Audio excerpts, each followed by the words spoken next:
Кыргыз Түрк достугу мектеп лицейинин 3-Д классынын окуучусу Туратов Акылбек, 8 жаштамын. Мен китеп окуганда аябай жакшы көрөм. Мен Майпаң Мамалак деген китепти окудум. Бул китептин автору Пьер Винтерс Эстерлекан. Мага бул китеп аябай жакты жана көп нерсени үйрөндүм. Менин сүйүктүү каарманым Майпаң Мамалак. Майпаң Мамалактын аптечкасы бар. Амир турниктин эң жогорку жагына чыгып алды. Майпаң Мамалак: "Абайла, сен эң жогорку жагына чыгып алыпсың" дейт. Ал эми оора бийиктиктен коркот. Амир турниктен түшүп келип, жакында эле тизем менен жыгылгам. Абдан ооруган. Майпаң Мамалак: "Bunday учурларда жардам бере турган нерселер менде бар" дейт. Бул Майпаң Мамалактын аптечкасы. Колкап.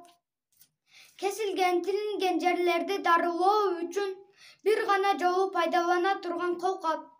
Колкапты пайдаланып бүткөндөн кийин таштандыга таштайбыз. Булар бинт, кайчы, сүлгү, салфетка, пластырвер, маска, суюк самын,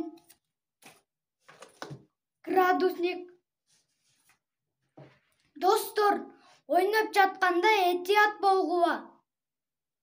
Кандайдыр бир кырсык туш келсе, анда жардамга чакырабыз.